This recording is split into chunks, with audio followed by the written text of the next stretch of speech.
Hello student, start करते हैं। देखिए मोल कंसेप्ट का lecture 2 some basic concept in chemistry. लोग इसको मोल कंसेप्ट भी अलग अलग बुक्स में इसके कई नाम हैं। तो देखिए तो आपको हम एटॉमिक मास और मोलर मास के बारे में डिस्कशन कर दिए थे, क्वेश्चन भी कराए थे लास्ट में। और आज हम लोग मोल के फार्मूले देखेंगे और न्यूमेरिकल आज बहुत सारे किए जाएंगे। तो पहले लिखते हैं मोल का फार्मूला। तो देखिए नंबर ऑफ मोल्स का क्या फार्मूला होता है,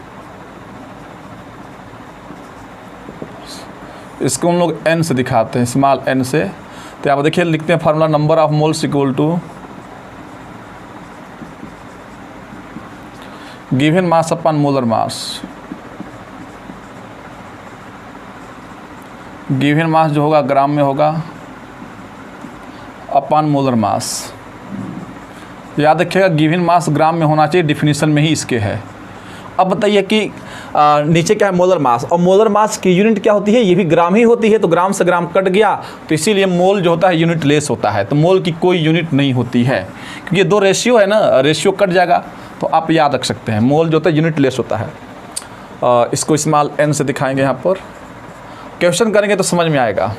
मास जो है ग्राम में होना चाहिए, क्वेश्चन में जो दिया है। गिवन मास क्या होता है जो दिया रहेगा क्वेश्चन में।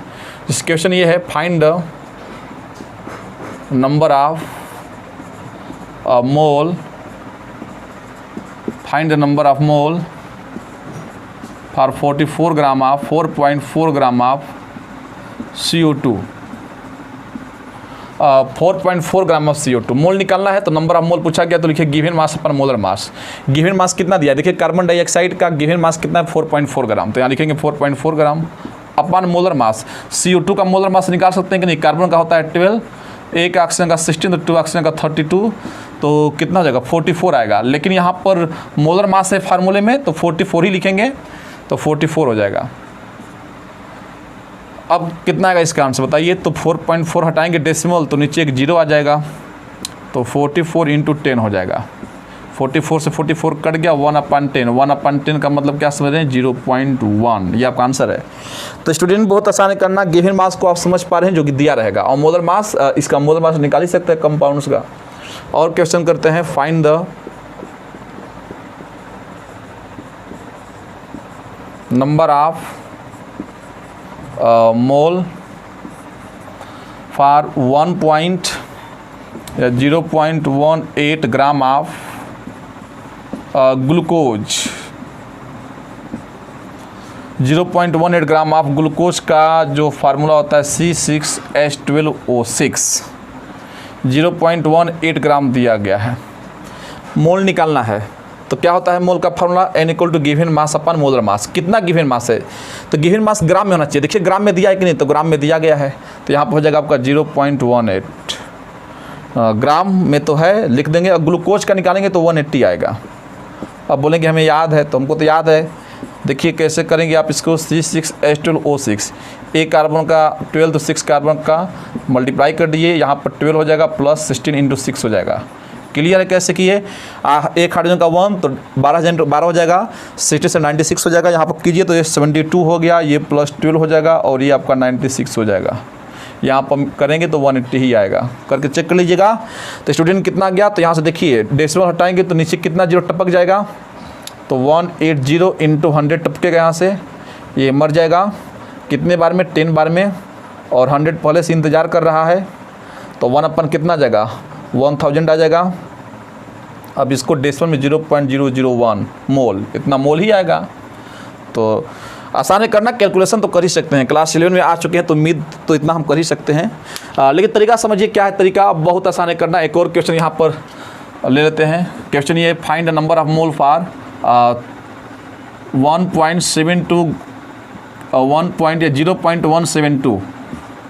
0.172 kg ऑफ शुगर दिया गया है C12H22O11। बोला गया है कि शुगर के इतने केजी में इसके कितने मोल होंगे। तो find the number of mole of 0.172 kg of sugar. तो कैसे निकालोगे जी, क्या है मोल का फार्मूला, गिवन मास पर molar mass. Given mass gram में होना चाहिए। गिवन मास हम फार्मूला यहाँ नहीं लिख रहे हैं, आप देखो यहाँ फार्मूला लिखा गया है गिवन मास इन ग्राम। तो ग्राम में तो है नहीं, तो केजी में, तो इसको ग्राम में चेंज करने के लिए लगा देंगे 1000 का मसाला, मल्टीप्लाई कर देंगे। तो गिवन मास पर मोलर मास, इसका निकालेंगे मोलर मास तो 342 आएगा। हमको तो याद है आप कर लीजिएगा, आएगा। कर सकते हैं स्टूडेंट, उम्मीद है कर लेंगे आप। तो यहाँ से n निकालेंगे तो कितना आएगा, तो ध्यान से अगर देखें तो यहाँ पर देखिए 172 को जब 1000 से मल्टीप्लाई करोगे तो 3 डेसिमल को खा जाएगा। अरे डेसिमल हट जाएगा, कहने का मतलब डेसिमल हट जाएगा, और 342 ये काटिए इसको तो आ जाएगा 1/2, 2 बार में कट भी जाएगा। तो देखिए इसको बदलेंगे तो 0.5 मोल इसका आंसर है। तो उम्मीद है कि आपको मोल निकालना सिंपल है, एकदम निकाल सकते हैं इसको। ये छोटे क्लास में 9 में था, अच्छे अच्छे क्वेश्चन बनेंगे, लेकिन बेसिक बनना चाहिए, यहीं से तो स्टार्ट होता है बेसिक। और भी देखेंगे क्वेश्चन हम लोग, और फार्मूले भी देखेंगे। अभी तो मोल का देखिए फार्मूला, एक ऐसे भी क्वेश्चन बन सकता है। आपको पता है कि 1 मोल में कितने पार्टिकल्स होते हैं, 6.01 और 6.02 इंटू 10⁻23 पार्टिकल्स होते हैं। तो देखिए उससे भी ये क्वेश्चन बन सकता है। तो एक क्वेश्चन हम लिखेंगे, आप उसको ध्यान से देखिएगा। क्वेश्चन ये है, फाइंड और number of moles present in क्या दे आप लोगों को, क्या सोचे, find the number of moles present in 3.01 into 10⁻3 present in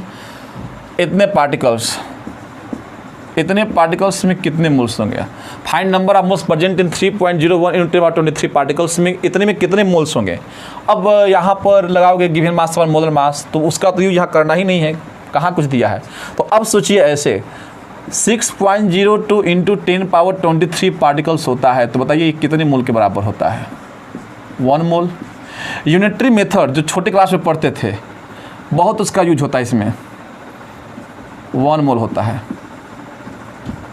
पता है कि इतने पार्टिकल्स होगा तो 1 मोल, तो 1 पार्टिकल्स में कितने मोल, 1 पार्टिकल्स में कितने मोल, तो 1 अपन डिवाइड कर देंगे, 6.02 इंटू 10⁻23 मोल। कितना आसान है, एकदम आहिस्ता आहिस्ता करते जाइए। इतने पार्टिकल्स में 1 मोल, तो 1 पार्टिकल्स में इतने मोल, तो कितना पार्टिकल्स पूछा गया है, इतना पूछा गया तो मल्टीप्लाई कर देंगे।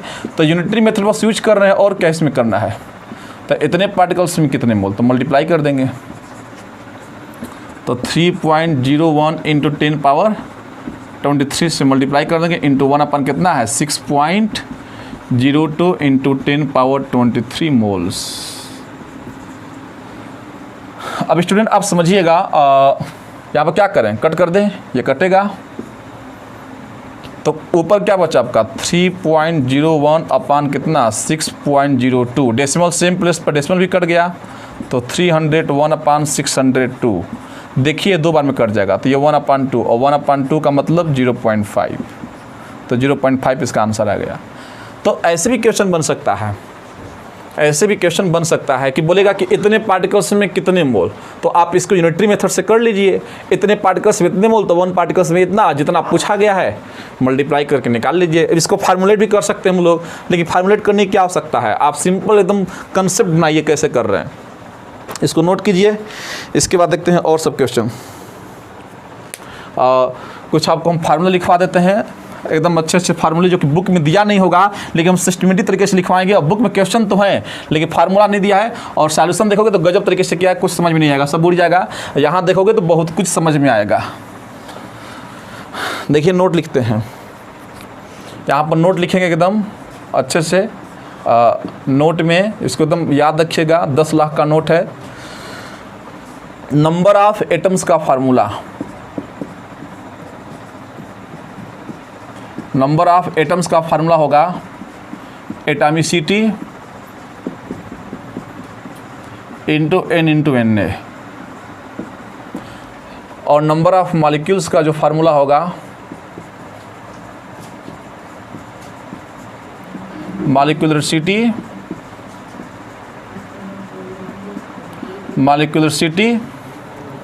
Into n into Na। ये दोनों फार्मूले को आप एकदम नोट कर लीजिए, इसका हम बताएंगे कैसे शानदार यूज करना है। बहुत इसका शानदार यूज होगा स्टूडेंट, इसको नोट कीजिए और देखिए कुछ क्वेश्चन आपको हम करवाएंगे तो आपका समझ में आएगा। पहले तो एटॉमिसिटी क्या होता है, number of atoms present in 1 molecules of the compound.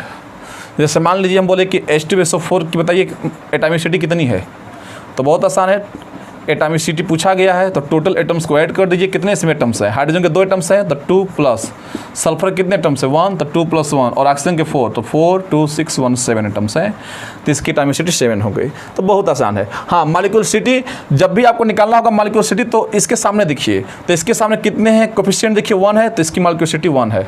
हम पूछे कि H2O की एटॉमिसिटी कितनी है बताइए, तो H2O की जब एटॉमिसिटी निकालेंगे स्टूडेंट तो कितनी आएगी बोलिए? 2 + 1 3 आएगी। हाँ, मॉलिक्यूलरिटी कितनी आएगी बताइए?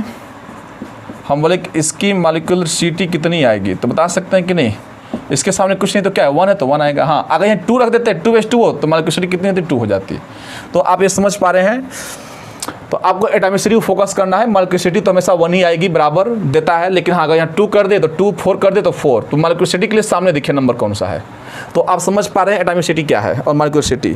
तो क्वेश्चन देखते हैं, तो आपको न्यूमेरिकल करेंगे तो समझ में आएगा कैसे हम इस फार्मूले का यूज करेंगे। क्वेश्चन है calculate the number of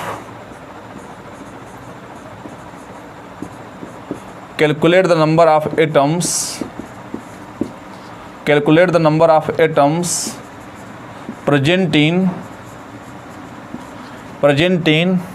1.8 gram of glucose, और ग्लूकोज का फार्मूला आपको पता है C6H12O6। स्टूडेंट इसको आप ट्राई कर सकते हैं, आपके पास फार्मूला है सामने, एकदम कर सकते हैं इसको। तो देखिए कैसे करेंगे इसको। तो calculate the number of atoms present in 1.8 gram of glucose. पहले क्वेश्चन में देखिए क्या पूछा गया, नंबर ऑफ एटम्स पूछा गया है। तो नंबर ऑफ एटम्स का लिखिए फार्मूला, तुरंत एकदम लिखिए। क्या है नंबर ऑफ एटम्स का फार्मूला? तो नंबर ऑफ एटम्स का जो फार्मूला है एटॉमिसिटी इंटू Na। आप n समझते हैं क्या है? नंबर ऑफ मोल से Na, अवोगाद्रो नंबर की वैल्यू आपको पता ही है क्या होता है। एटॉमिसिटी बताइए, एटॉमिसिटी कितनी है? नंबर ऑफ एटम्स कितनी एटॉमिसिटी इसकी है? ऐड कीजिए तीनों को, तो ऐड करेंगे तो इसकी एटॉमिसिटी कितनी आएगी स्टूडेंट बोलिए? 12 और 6 कितना हो गया? 18 और 6 24, तो 24 एटॉमिसिटी हो गया। इंटू n क्या होता है? नंबर ऑफ मोल का लिखवा चुके हैं formula, given mass upon molar mass. Given mass gram में होना चाहिए स्टूडेंट, अपॉन मोलर मास। तो देखिए निकाल सकते हैं कि नहीं? गिवन मास अपॉन मोलर मास, तो गिवन मास ग्राम में होना चाहिए। ग्राम में तो है, बहुत अच्छा। 1.8 अपॉन मोलर मास, इसका मोलर मास 180 आएगा। अभी हम पीछे करवाए थे क्वेश्चन। इंटू Na की चाहे तो वैल्यू पुट कर दीजिए, चाहे Na में ही आंसर दे दीजिए। बहुत बार तो Na में ही आंसर देता है, तो Na की वैल्यू कौन पुट करेगा? रहने दीजिए। अगर ऑप्शन में दिया है पुट करके तो पुट कर दीजिएगा, नो प्रॉब्लम। तो 24 इंटू कितना हो जाएगा?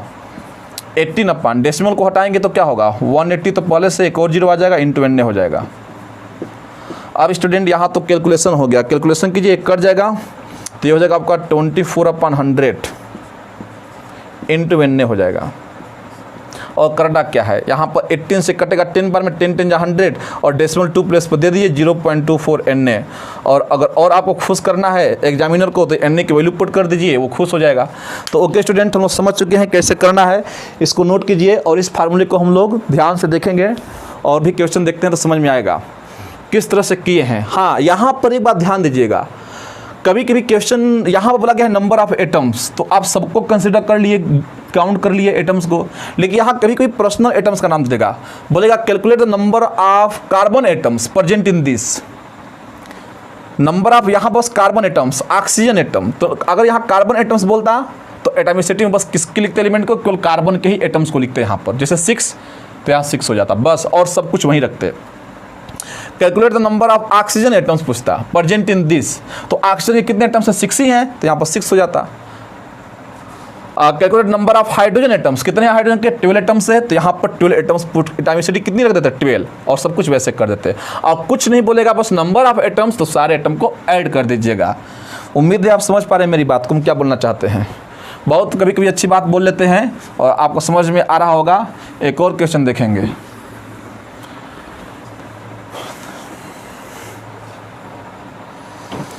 क्वेश्चन है calculate the number of atoms of, calculate the number of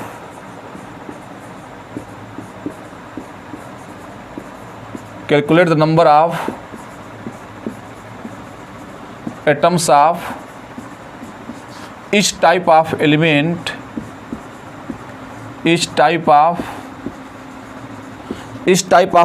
present in 9.8 gram of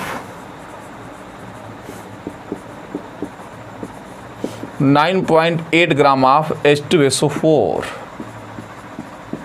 present in 9.8 gram of H2SO4। देखिए इस क्वेश्चन का मतलब क्या है, हमें नंबर ऑफ एटम्स निकालना है इस type of element present in 9.8 gram of. देखिए इस टाइप ऑफ एलिमेंट बोला गया है, मतलब हमें नंबर ऑफ एटम्स तो निकालना है। नंबर ऑफ एटम्स का फॉर्मूला आपको पता है एटॉमिसिटी, तो यहाँ पर देखिए पहले लिखिए H2SO4 को। अब नंबर ऑफ एटम्स निकालना है तो पहले बताइए किसका निकालेंगे, हाइड्रोजन का भी निकालेंगे, क्योंकि number of atoms for hydrogen, फिर number of atoms for sulphur, number of atoms for oxygen. तो क्या लिखेंगे formula, atomicity into n into n हो जाएगा। यहाँ भी एटॉमिसिटी इंटू n इंटू क्या हो जाएगा बताइए, n हो जाएगा। यहाँ पर भी atomicity into n into n हो जाएगा।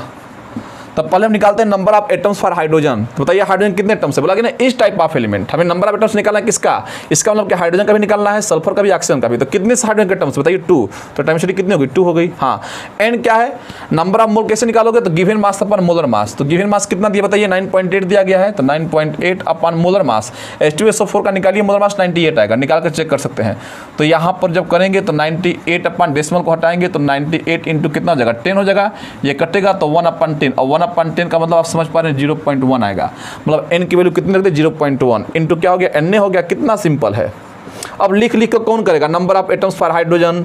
तो हम डायरेक्ट आपको सिस्टमेटिक तरीके से बता दे रहे हैं, आप समझिएगा। एटॉमिसिटी कितना है आपका, अब सल्फर की बात कर रहे हैं तो सल्फर क्या यहाँ पर क्या है 1 ही है, तो 1 इंटू n कितना, n निकल ही चुका है 0.1 इंटू Na हो गया।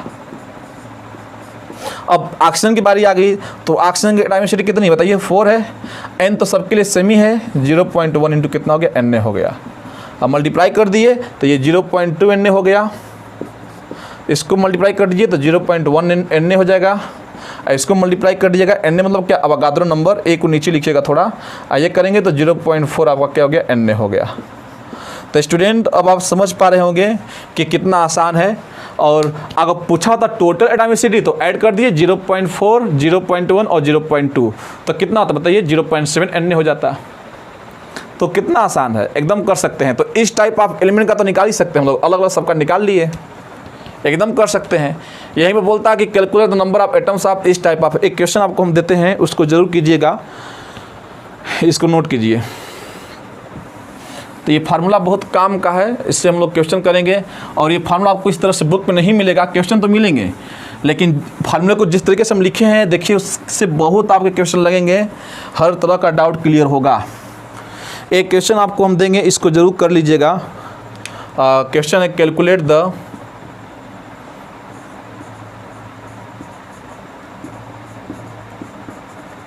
The number of atoms of इस टाइप ऑफ एलिमेंट इस type of element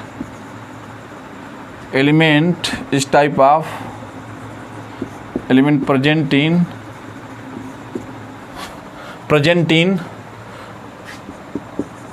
0.172 gram of, या 1 पॉइंट ले लीजिए 1.72 ग्राम ऑफ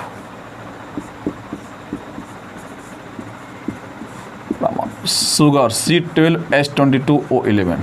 तो बस जैसे हम बताए थे आप यहाँ पर लिख लीजिएगा, आप कार्बन का, हाइड्रोजन का, ऑक्सीजन का सबका निकाल करके लिख दीजिएगा क्या होगा, नंबर ऑफ एटम्स ऑफ इस टाइप ऑफ एलिमेंट लगा दीजिएगा फॉर्मूला। पिछला क्वेश्चन जैसे बताए थे वैसे कर सकते हैं आप। और क्वेश्चन देखते हैं स्टूडेंट, एकदम आपको क्लियर हो पा रहा होगा कि किस तरह से करते हैं। कभी कभी ऐसे भी क्वेश्चन आ जाते हैं कि आपसे पूछ देता है calculate the number of electron, proton, neutron. तो वैसे भी क्वेश्चन देखिए हम लोग कर रहे हैं। जैसे क्वेश्चन है कैलकुलेट द नंबर ऑफ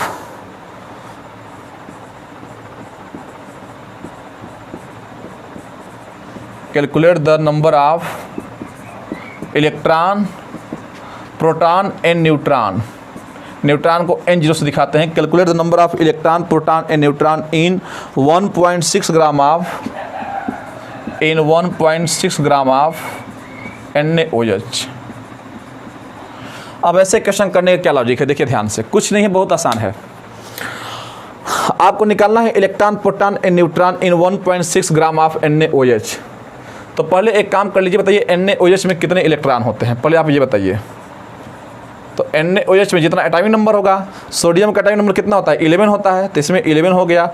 तो यहाँ पर ध्यान से देखिए, तो सोडियम का एटॉमिक नंबर 11 हो गया, तो 11 प्लस एटॉमिक मास नहीं, एटॉमिक नंबर ही होता है किसके इक्वल, इलेक्ट्रॉन के इक्वल, क्योंकि आप पढ़े हैं ध्यान से कि जो Z इक्वल टू होता है atomic number equal to electron equal to क्या होता है प्रोटॉन, फॉर न्यूट्रल एटम के लिए। ये पढ़े हैं फार्मूला कि जो एटॉमिक नंबर होगा उतने ही इलेक्ट्रॉन उतने ही प्रोटॉन होंगे।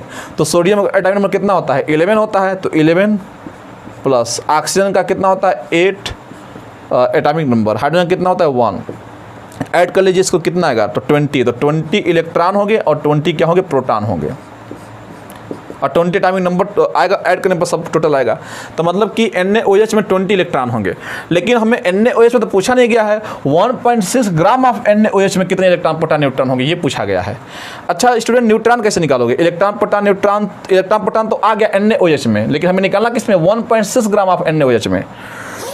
तो पहले आप NaOH में न्यूट्रॉन तो निकाल लीजिए, इसमें कितना न्यूट्रॉन आएगा। तो इसमें जब निकालेंगे तो देखिए कैसे निकालेंगे। सोडियम बताइए किसके फॉर्म में एग्जिस्ट करेगा 11Na23, क्योंकि न्यूट्रॉन निकालने का फार्मूला क्या होता है पढ़े हैं, और न्यूट्रॉन निकालने का फार्मूला क्या होता है कि सोडियम के एटॉमिक मास में से तो ये 11Na23 होता है, ऑक्सीजन क्या होता है आपका पढ़े आप 616 होता है, और हाइड्रोजन क्या होता है 1H1 होता है,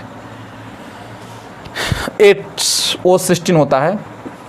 कहने का मतलब क्या कि अगर सोडियम में न्यूट्रॉन निकालेंगे तो कैसे निकालेंगे, एटॉमिक मास में से एटॉमिक नंबर को माइनस कर दीजिए तो 12 आएगा, इसमें से इसको माइनस कर दीजिए तो इसमें कितना आएगा 8 आएगा, और यहाँ पर 1H1 होता है, 1 में से 1 जाएगा तो कितना जाएगा 0 आ जाएगा। तो यहाँ भी न्यूट्रॉन भी कितना आ गया बताइए, ऐड कर लीजिए तो 20 ही आएगा। तो न्यूट्रॉन भी 20 आ गया, और प्रोटॉन इलेक्ट्रॉन भी कितने गए 20 सब आ गए। तो न्यूट्रॉन निकालने का तरीका क्या स्टूडेंट कि एटॉमिक मास में से इसके एटॉमिक नंबर को माइनस कर दीजिए। हाँ, एटॉमिक मास आपको याद होना चाहिए और एटॉमिक नंबर भी याद होना चाहिए। हम कैसे लिख दिए, क्योंकि हमें पता था ऑक्सीजन का एटॉमिक मास कितना होता है 16, एटॉमिक नंबर 8 होता है, माइनस करिए न्यूट्रॉन आ गया। तो अब देखिए ध्यान से, लेकिन ये जो न्यूट्रॉन इलेक्ट्रॉन प्रोटॉन आया है ये सब NaOH में केवल आया है, लेकिन यहाँ पर 1.6 ग्राम ऑफ NaOH। तो ऐसे क्वेश्चन में पहले आप निकालिए नंबर ऑफ मॉलिक्यूल्स, क्योंकि यहाँ पर 1 NaOH है, तो एक NaOH मॉलिक्यूल्स में ध्यान समझिएगा स्टूडेंट, यहाँ पर कुछ नहीं तो 1 ही मानेंगे। तो एक NaOH मॉलिक्यूल्स में 20 इलेक्ट्रॉन 20 प्रोटॉन और 20 न्यूट्रॉन है। तो आपके पास कितने NaOH मॉलिक्यूल इतने ग्राम में आएंगे, तो यहाँ पर नंबर ऑफ मॉलिक्यूल्स का यूज़ करेंगे फार्मूला, क्योंकि यहाँ पर एटम्स की बात ही नहीं करेंगे, क्योंकि ये जो टोटल इलेक्ट्रॉन प्रोटॉन न्यूट्रॉन है क्या ये केवल एक ही एटम में था कि केवल पूरे मॉलिक्यूल में था। तो ये जो आप निकाले हो 20 इलेक्ट्रॉन 20 प्रोटॉन 20 न्यूट्रॉन, ये एक मॉलिक्यूल में निकाले हो, तो कितने मॉलिक्यूल से पहले पता कर लीजिए। तो क्या है नंबर ऑफ मॉलिक्यूल्स का फार्मूला लगा लीजिए। तो number of molecules equal to क्या है मॉलिक्यूलर सिटी, तो इसके सामने क्या कुछ नहीं तो 1 ही है, 1 ही कोफिशिएंट है, तो यहाँ 1 लिखेंगे। 1 इंटू n n कितना है बताइए, गिवन मास अपन मोलर मास, अरे गिवन मास अपन मोलर मास, तो गिवन मास कितना आपका 1.6 और NaOH का मोलर मास कितना होता है 40, निकाल कर चेक कर लीजिएगा। सोडियम का 23 होता है मोलर मास, और ऑक्सीजन का कितना होता है 16, हाइड्रोजन का कितना होता है 1, तो आएगा 40, कर लीजिएगा 40 आएगा स्टूडेंट, इंटू Na। अब इसको जब कट करेंगे यहाँ पर 16 अपन क्या कर दीजिए 400 कर दीजिए, डेसिमल हटाएंगे तो यही आएगा इंटू Na, ये कट होगा 4 4 जा 4 अपन कितना हो जाएगा 100 हो जाएगा, 4 अपन 100 इंटू Na हो जाएगा। 4 से इसको काट दिए स्टूडेंट, अब फिर 4 से कटेगा तो 1 अपन 25 हो जाएगा, तो 1 अपन 25 Na हो जाएगा। या काटिए मत स्टूडेंट, क्यों काटेंगे, क्योंकि देखिए 4 अपन 100 है, तो 4 अपन 100 को आप डेसिमल में लिखिए ना यहाँ पर, तो कितना जाएगा 0.04 Na आ जाएगा, क्योंकि काट कर डेसिमल में चेंज करेंगे बात वही है। तो 0.04 Na, मतलब इतने आपके पास टोटल मॉलिक्यूल्स हैं। ये मोल नहीं लिखे, नंबर ऑफ मॉलिक्यूल्स है यहाँ पर, समझ लीजिएगा, ये मॉलिक्यूल्स है, जगह नहीं था नंबर ऑफ मॉलिक्यूल्स, तो नंबर ऑफ मॉलिक्यूल्स इक्वल इतने आ गए। तो अब ध्यान से समझिएगा, यहाँ पर लिखिए कि 1 molecules of NaOH, 1 molecules of NaOH has 20 electron.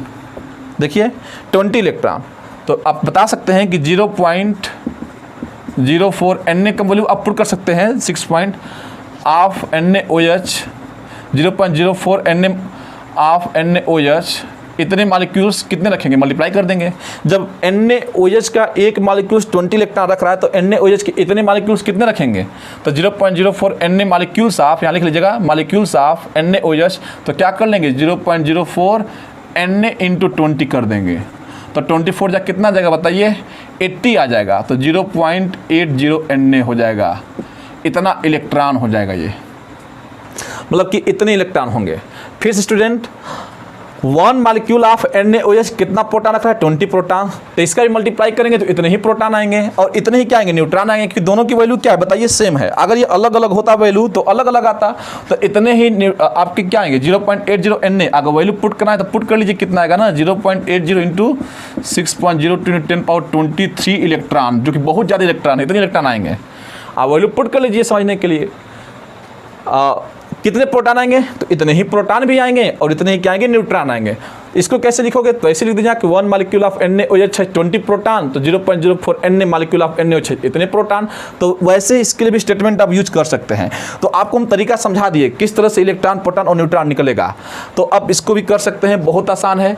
आप समझ पा रहे हैं कि नंबर ऑफ मॉलिक्यूल्स का क्यों लगा फार्मूला, क्योंकि NaOH क्या है मॉलिक्यूल्स है, तो इसके एक मॉलिक्यूल्स में इतने हैं, तो इसके पहले यहाँ से मॉलिक्यूल्स निकाल लिए, इतने टोटल मॉलिक्यूल्स होंगे कितने 1.6 ग्राम NaOH में इतने मॉलिक्यूल्स होंगे, तो एक मॉलिक्यूल्स का पता था तो इतने मॉलिक्यूल्स का मल्टीप्लाई कर दिए, आंसर आ गया। उम्मीद है आप समझ पा रहे हैं इस बात को। तो इलेक्ट्रॉन प्रोटॉन न्यूट्रॉन भी आपको निकाल सकते हो, एक इसमें भी क्वेश्चन देंगे आपको करने के लिए, जरूर कमेंट सेक्शन में कमेंट कीजिएगा, एक उसका भी एक क्वेश्चन लिख लीजिए। क्वेश्चन दिया गया है calculate number of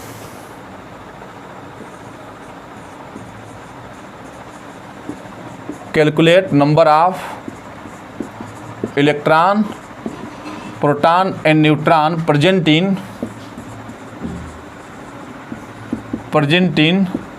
1.8 gram of H2O।